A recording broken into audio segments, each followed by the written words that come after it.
Hi everyone, in this video we're going to look at calculating the minimum required sample size when conducting a confidence interval.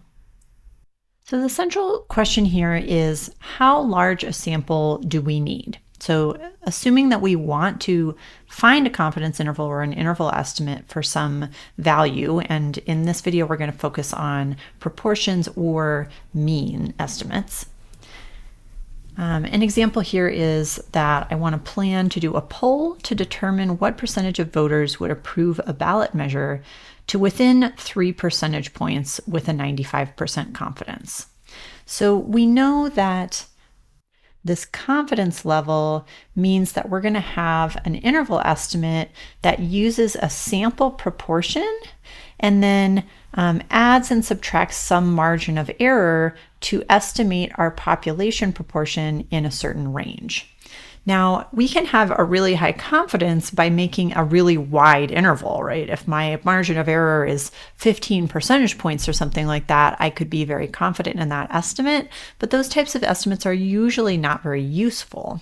So often we have some kind of criteria where we don't want our estimate or our error in our estimate to be bigger than a certain amount. So in this context, we're saying we don't want the margin of error here to be larger than 3 percentage points. So the total width of our interval estimate would be 0.06 or less. So if I want that as my target, how many people am I going to have to poll? How large of a sample in order to guarantee that my interval estimate isn't going to be too wide? So I want to look at how the sample size is related to the margin of error. So if I'm doing an interval estimate for a proportion, our margin of error formula looked like this. It has a z star, which is the critical value. The critical value here is based just upon the confidence level. So in this case, at 95% confidence is 1.96. Also in the margin of error is my p hat value. Now this is going to be a little tricky because I don't actually know what p hat is going to be. I don't know what my sample proportion is going to be, but that's involved in this calculation. And then we have the n, so inside the square root p hat times 1 minus p hat over n. So n is the sample size. And if I have a particular margin of error in mind, in this case, the margin of error I want to be 0.03, 3 percentage points or smaller, but this would be the maximum error we would want. We essentially want to know what does n need to be so that this calculation comes out to be 0.3 or something less. The larger your n value is, the smaller your margin of error. So we're trying to find a minimum sample size. You could always go bigger than that. So in order to do this, I'm actually going to do a little bit of algebra to rearrange this equation and solve for n. You don't need to do this solving every time you do one of these problems. I'm just going to kind of rearrange this formula. So if I wanted to solve for n, the first thing I do is divide both sides by this z star value. That gives me e over z star on the left, and on the right I have the square root of p hat times 1 minus p hat over n. I need to get rid of the square root, so my next step would be to square both sides of this equation. That then gives me e over z star squared equals p hat times 1 minus p hat over n. Now I'm going to do kind of a cross multiplying. I'm going to multiply both sides by n. The reason I'm multiplying both sides by n is to get n up in the numerator, because I can't really solve for n if it's in the denominator. So this will put n in the numerator on the left-hand side. And then I also want to divide both sides by this extra factor here, this e over z star squared. So I'm going to divide by e over z star squared on both sides of my equation. And I get n by itself equals, this would look like p hat times 1 minus p hat over e over z star quantity squared. Now, we could go with this formula here for our sample size, but I can simplify this a little bit because we have that fraction in the denominator. Dividing by that fraction is going to be the same as multiplying by this fraction, the reciprocal, by flipping it over. So if I flip this over, this would be p hat times 1 minus p hat times z star over e. And there's two factors of this, so I'm essentially flipping both of them over. This will still be squared. Putting this all together, we get a formula that I have typed out here, z star over e, quantity squared, times p hat times 1 minus p hat. This formula is what you'll see in our text. This is a calculation to give us our sample size, our n value, and we're going to get the minimum possible sample size associated with the outcomes that we want. So in this particular example, we had determined that the z star value based on 95% confidence is going to be 1.96. That's the critical value for 95% confidence. The e value we're going to use here is that 0.03. This is sort of the maximum allowable error we want to have. And then we're in a little bit of trouble here because we don't really know what p hat is. There's two ways to go about this. So if we had an estimate for p hat, maybe in a prior poll we had a sample proportion that we could use, we could put that in here and use that as an estimate. If we have no idea what the sample proportion is going to be, we have no background information, the max value, the biggest value you could get from this p hat times 1 minus p hat expression would be if p hat was 0.5. If the sample proportion is exactly half, that results in the largest value here. So in this calculation, we're going to put in 0.5 for our p hat in each of these factors. This is going to give us sort of the worst case scenario.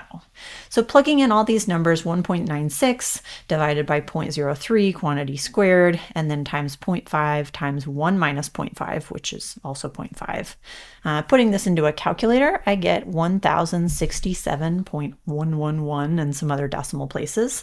And because this is supposed to be a sample size, we're always going to be rounding up to the nearest whole number. So this is a little bit unusual. Normally with a decimal of 0.111, we would round down to 1067. But because this is supposed to be a minimum, we're going to go up because we want to make sure our sample isn't too small. So 1068, that's how many people we would need to poll to get a 95% confidence interval when the margin or the margin of error will not exceed 3 percentage points. Now I said that if we had an estimate for the p hat value, we could use that in here. So I did a second calculation, same formula, but here I said, well, maybe we knew, again, maybe from a prior poll or some kind of other research, that approximately 80% of people are going to vote for this ballot measure. So if I put in 0.8 for that p hat in both places rather than the 0.5, everything else is the same. This calculates out to 1024.427, which again, oops, I misrounded. I would round up to 1025. So you'll see that the sample size is a little bit smaller here because that 0.5 calculation was the worst case scenario. So if we pulled 1068, we should be good. If we knew that the sample proportion was around 0.8 or 80%, then 1025 should do it. And of course, this value is going to depend upon how small you want your margin of error, what critical value or what confidence level you're working with, as well as what that estimate is for p hat. If we're talking about estimating a mean rather than a proportion, our interval estimates looked a little bit different. So calculating what our sample size should be for this scenario has a little bit different formula. So there were actually two different interval estimate formulas we had from this section. The one we use more commonly is this one with the t star value. We use this mainly because we typically don't have this population standard deviation. We usually use the sample standard deviation as a stand-in.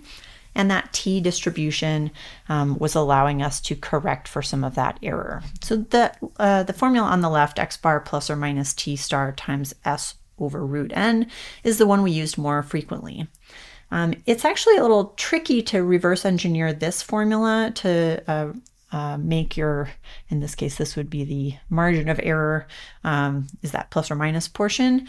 To make that a certain value is tricky because if we change our sample size, we also would change the t star value.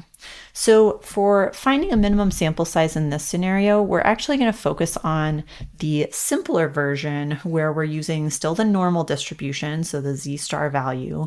We have x bar plus or minus, our margin of error here is z star times sigma over root n.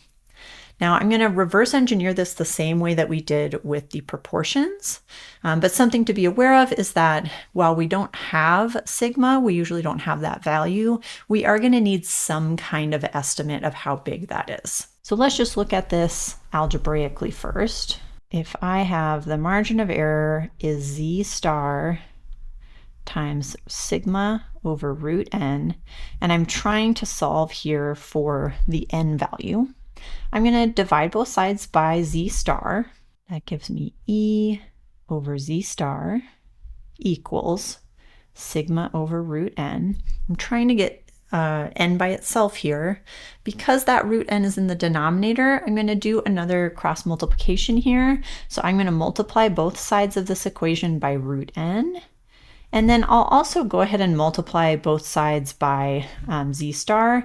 There's a few different ways you could do the algebra here, but I'm trying to get rid of my fractions. So the z star will cancel on the left, the root n would cancel on the right. My new equation is going to look like root n times E equals sigma times z star. Remember, I'm trying to solve for n here, so I'm going to divide both sides by E. That gives me root n equals sigma times z star over E. And then the last step here would be to square both sides to get rid of that square root. And that gives me a final formula of n equals sigma times z star over E, all quantity squared. So let's work out an example. How many pet rabbits should I sample and weigh to estimate the mean weight of a rabbit to within 50 grams? So that 50 grams is our desired margin of error. This is really the maximum desired margin of error. At 95% confidence, so this 95% confidence is going to tell us what our z star value is going to be. This is the same as before, so this would be 1.96 approximately. Assuming the standard deviation of rabbit weights is somewhere around 650 grams. So this is an estimate. This is saying that sigma is approximately 650 grams. We have to have some kind of estimate here. So this could be based on the standard deviation of a similar population, or maybe a sample standard deviation that we have from other studies. If we have no idea what the standard deviation of the population is, then we can't really know how big to make the sample without doing some more investigating first. Sometimes this has to be an iterative process. So here's my formula, n equals z star times sigma over E quantity squared. Z star is 1.96 times, I'm putting in 650 for my standard deviation sigma, divided by the margin of error is 50. So that whole thing is going to be squared. And putting this into a calculator, I get 649.2304 approximately, and we're going to round this up to 650. That's kind of an interesting coincidence that it happens to match the sigma value. So we would want to sample at least 650 rabbits and weigh them in order to get an estimate of this with this criteria. That is it for this video. Thanks for watching.